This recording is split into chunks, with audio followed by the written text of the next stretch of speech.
What's up? I'm gonna be reviewing a video called Coffee, Poison Seed or Miracle Food. Let's talk about coffee. I made some posts recently about coffee and the reactions were really polarized, much more than I was expecting. I had some people saying how much they love coffee and some other people saying that it's like literally poison that just stresses you out and it just Maybe people who watch my videos? harms you. And a few years ago, I used to be one of these coffee haters because I had heard on the internet that stresses you out. It's a drug. It'll give you high cortisol, adrenaline, high blood pressure. You get addicted to it, all of this stuff. But my opinion started to change because I was seeing more and more evidence of the long-term benefits until I could no longer really justify my kind of blind hatred of coffee. And since people seem to be interested in this topic, I figured I might as well do a proper deep dive into coffee. So how it works, the benefits and the risks of using coffee, and whether it's worth using, because I don't think that everybody should be using it. Quick medical disclaimer. Actually, you just debunked your whole video because if not everybody should be using something, whatever it is, then it's not good for you.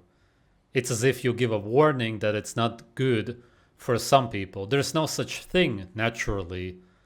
Something naturally is either good or bad for you. That's it. That applies to everything, not only food, health. If coffee can be bad for some people, then it's bad for all people. It's just how nature works. This video is not medical advice. Always consult your doctor before making changes to your health regimen. Let's get into Your doctor probably drinks coffee. it. Coffee is one of the most widely consumed drinks in the world. Humanity consumes over 2 billion cups of coffee every day across the world. Wow, really? Oh, I had never heard of these numbers. Wow, it's worse than I thought. No wonder that it's in almost every video that I review. It's probably in over 90% of the videos that I review where people show what they eat or drink in a day. Scandinavians are the world champion coffee drinkers. Finland is number one, drinks the most coffee in the world. Really? Oh, I've never seen these statistics. People in Finland are also alcoholics and they are obsessed with saunas because they hate the weather there so much. There's a lot of problems. Pretty nice country nature-wise, don't get me wrong, but it is what it is. When you live in the very north, you can get depressed. You don't necessarily, if you would be eating the raw meat as the people in Lapland do. Norway, Iceland, Denmark, all the wait, what? Wait, what? That's interesting. All the depressing, cold, gray countries. Netherlands, rain all the time.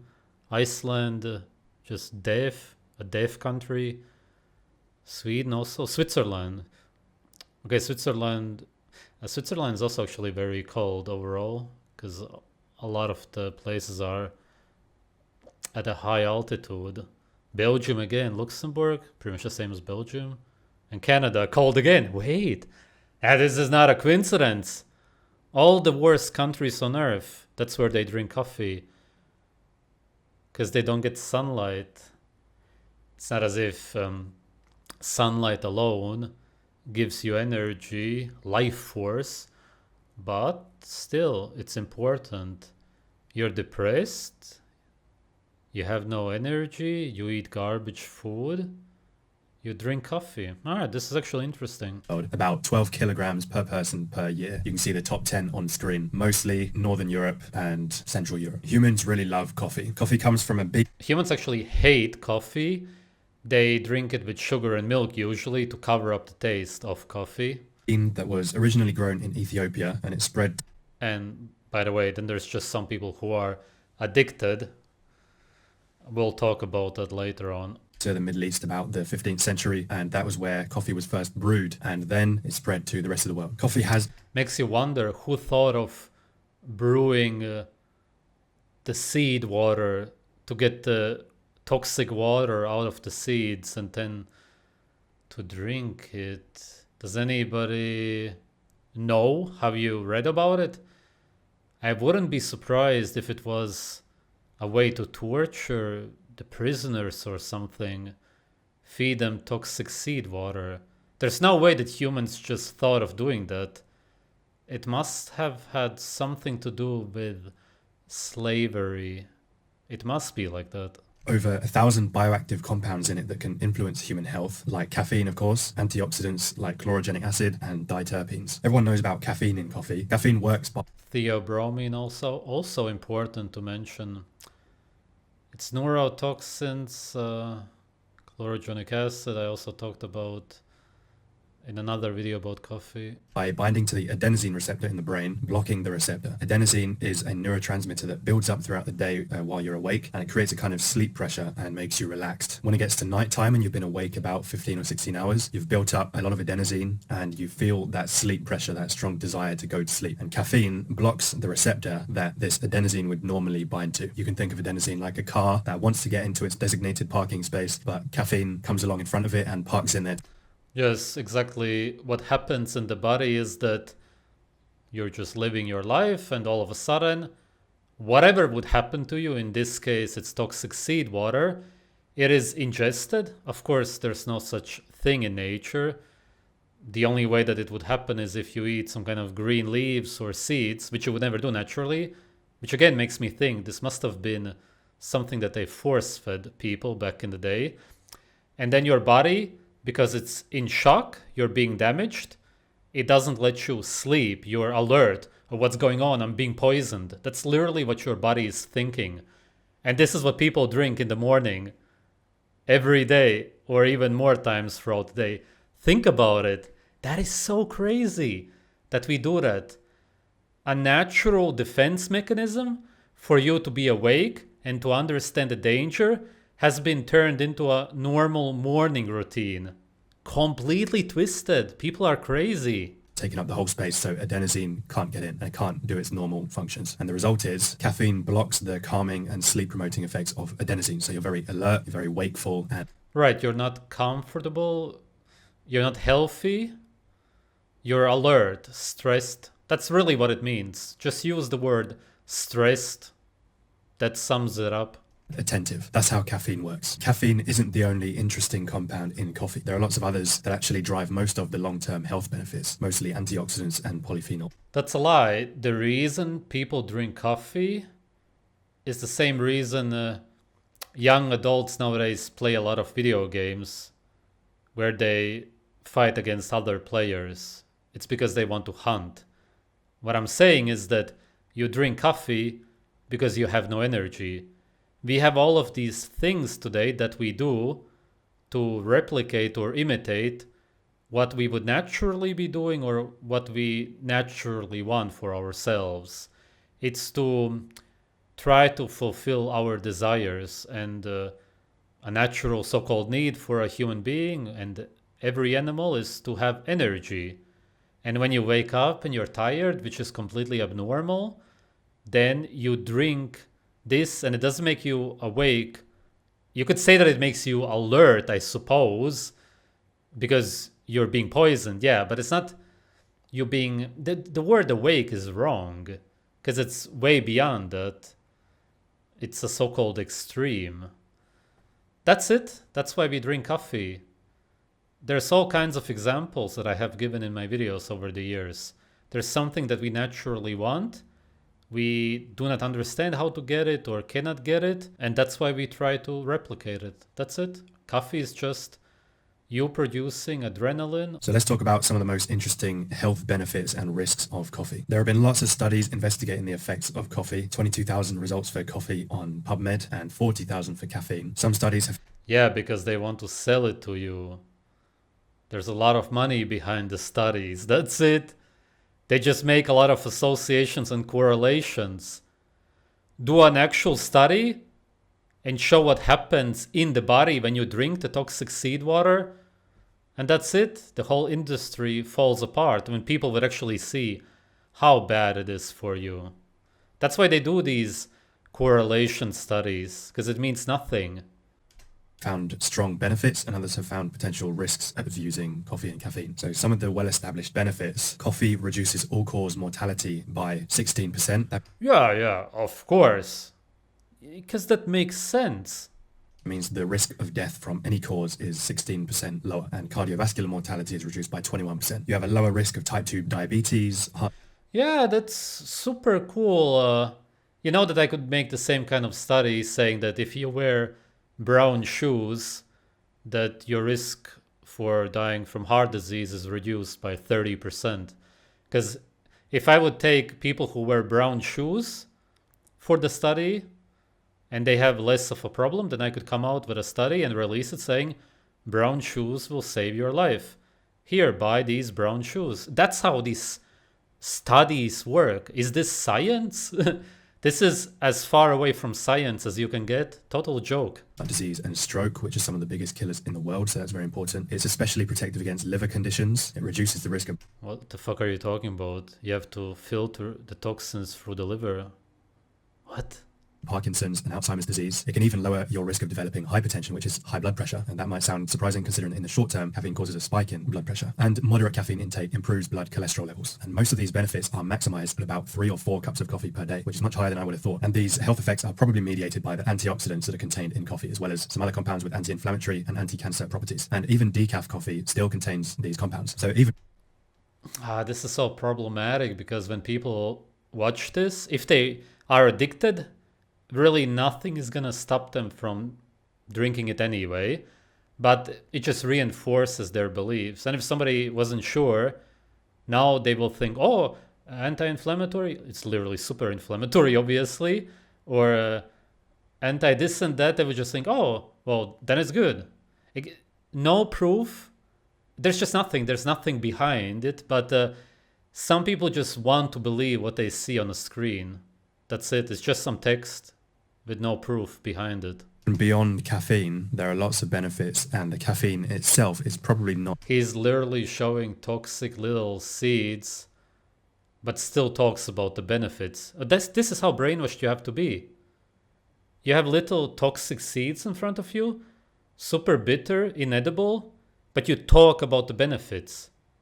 This is the delusion that we are at right now. Even the main driver of these long-term health benefits. So if you're concerned about the cortisol spike and chronic stress and stuff, just drink decaf coffee and you can still get most of these benefits. Decaf does still contain a little bit of caffeine, but it's only about 2 to 15 milligrams per cup compared to like 70 to 140 milligrams in normal caffeinated coffee. So far, coffee sounds pretty good for your health. And unfortunately, it's not 100% upside. There are some potential negatives. An obvious downside of coffee is that it can mess with your sleep, especially if you're drinking it later in the day or you drink a lot of it. This is probably the main concern with coffee. Caffeine takes a while to be cleared out of your system. So the half-life of caffeine is about 5 hours on average. That's the time it takes.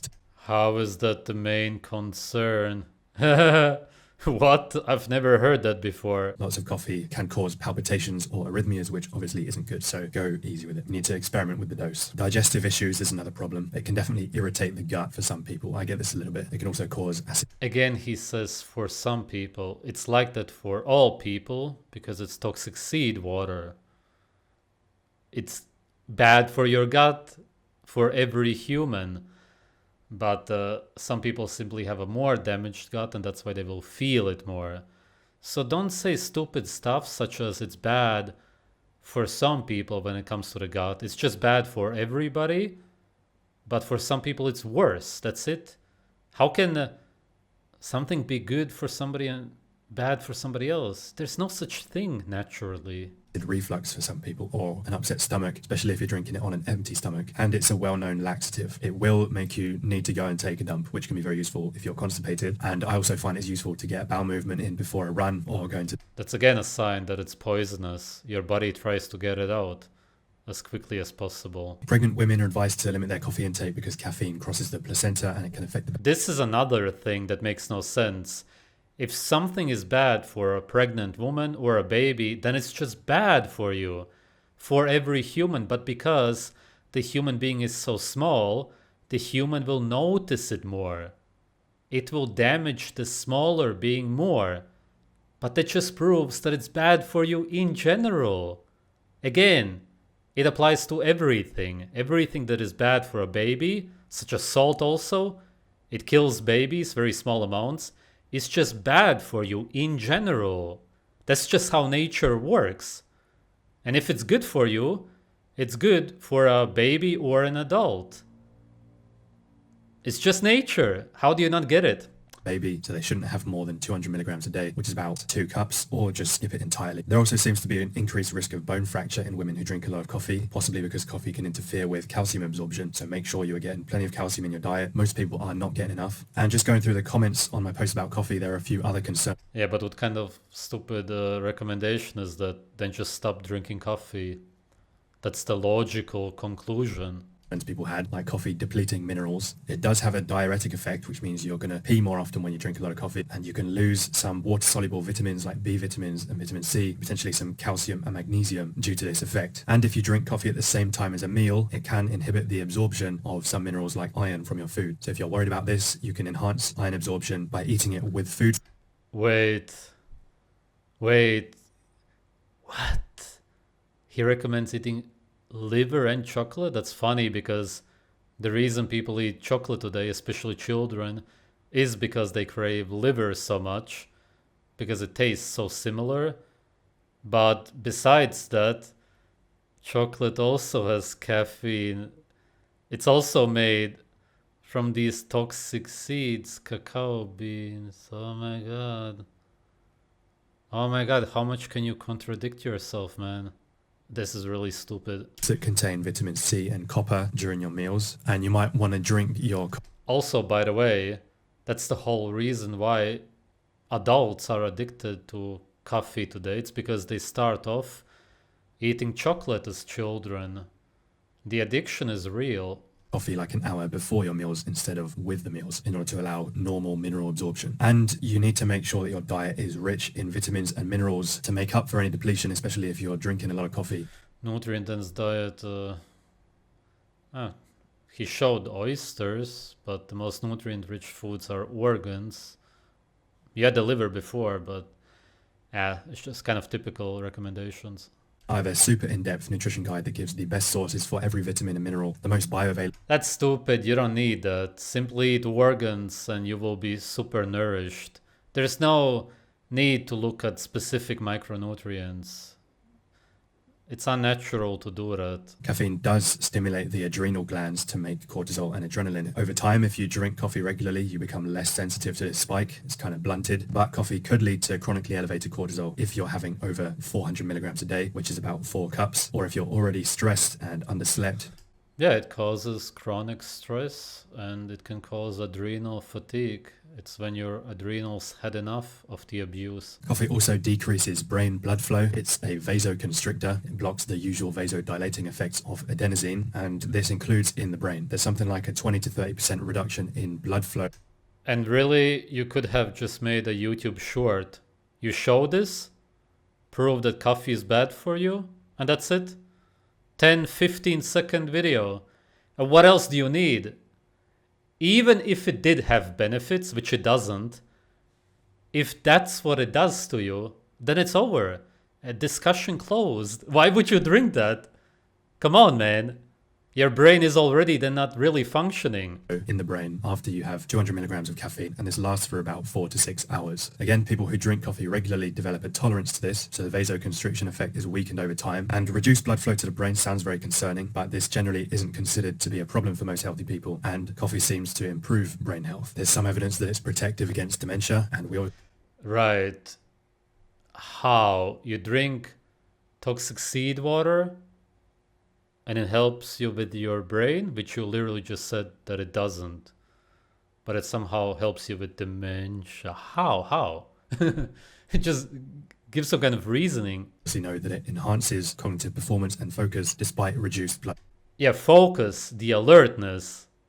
That's bad. That's a sign that it's bad for you. So we've talked about the health effects. Now let's talk about the cognitive and mood and physical effects of coffee. The most basic benefit is just that coffee wakes you up, which is very useful, especially if you're not sleeping well. Again, it's a misused word. It, if anything, makes you alert because you've been poisoned. That's literally proof that it's bad for you. Some people just can't get that much sleep, like parents or very busy workers, and coffee is very helpful for those people. It makes life much more bearable. That said, if you... No, it makes your life worse. You will look worse, feel worse, you will be addicted, you will have dark eye circles. It's only bad for you. What do you mean? you're in a position where you can sleep properly, you shouldn't use coffee as a crutch to compensate for chronically poor sleep. Sleep will give And you can't anyway. You're being poisoned by the toxic seed water. That's why you're alert. You cannot compensate for lack of sleep. You could sleep less if you would eat naturally. you more benefits than coffee. Coffee has been associated with a lower risk of depression, and one of the biggest benefits of coffee is its ability to improve several aspects of cognitive performance, like reaction time and attention.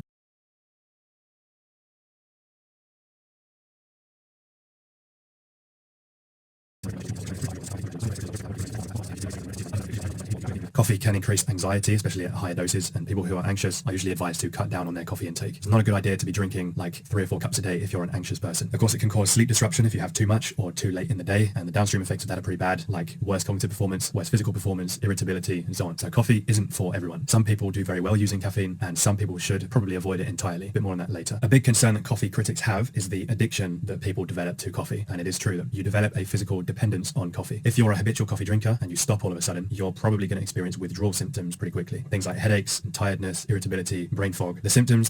Yeah, from what I've heard, these symptoms are real. Maybe not as bad as with other drugs, but who cares? It's bad anyway. Why would you do it at all?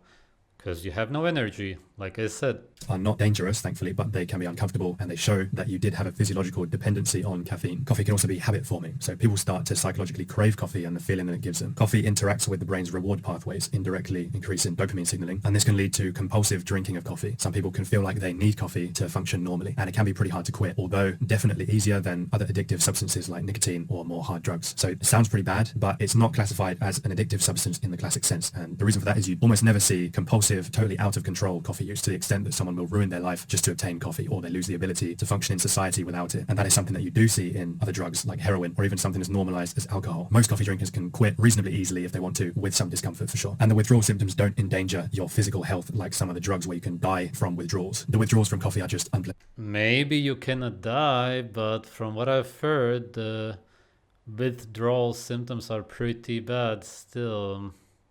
And people also don't increase the dose over time in the same way as other drugs, where you need more and more and more to get the same effect. Most people will stop at a few cups of coffee a day, so it doesn't completely hijack the brain's dopamine system in the same way as other addictive substances. It is an individual thing. Not everyone should be drinking coffee. You probably shouldn't drink coffee if you have anxiety, if you have panic attacks, or you're very stressed. You shouldn't drink it if you... Basically all signs of toxicity, being poisoned.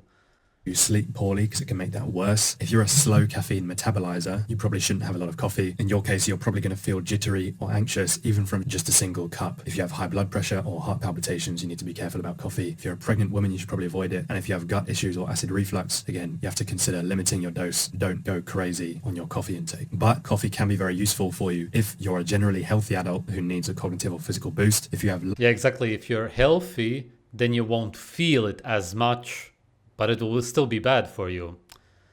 If you need a boost, yeah, I already explained that, low energy, then you need to eat organs. You're malnourished, essentially. That's why you have low energy, low blood pressure. You're just going to be covering up the symptom by poisoning yourself, so your blood pressure goes higher. I personally don't use coffee every day, just when I want a big boost in my focus and productivity. I can focus completely. I've never had it in my whole life, and I'm glad about it. I don't even want to know how it tastes. I've smelled it many times. It just smells poisonous, and I don't want to drink it. Fine without it. It's just a nice boost. Add milk because it tastes horrible, I assume. Basically, I know it, because if it smells poisonous, then it must taste poisonous. Coffee isn't perfect, but for most people, in my opinion, the benefits outweigh the risks. If you use it wisely. But you didn't actually name any benefits. Your benefit really was only one, and that's not a benefit. It's that you're alert because you were just poisoned. Saying that that's a benefit is the same as saying that putting your hand on a stove, which is on, it's hot, is a benefit because you will be alert because you were just damaged. And then you cannot sleep because of the pain. It's basically the same thing because you're slowly dying on the inside, you're being poisoned. And that's the same kind of logic. That's not a benefit.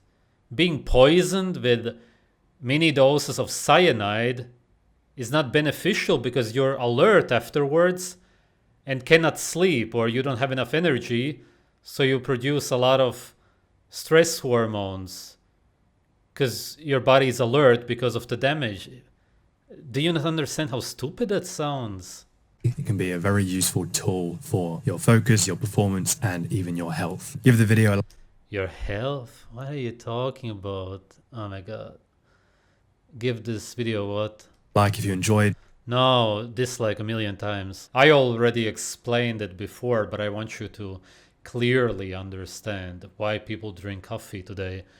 Heroin, which she also mentioned before, is a drug that people use to feel high, euphoric, simply good. And that's because they don't feel good in their everyday life. Humans in nature do feel really good, meaning that they want to feel the way they are naturally supposed to feel. You cannot really blame them for that.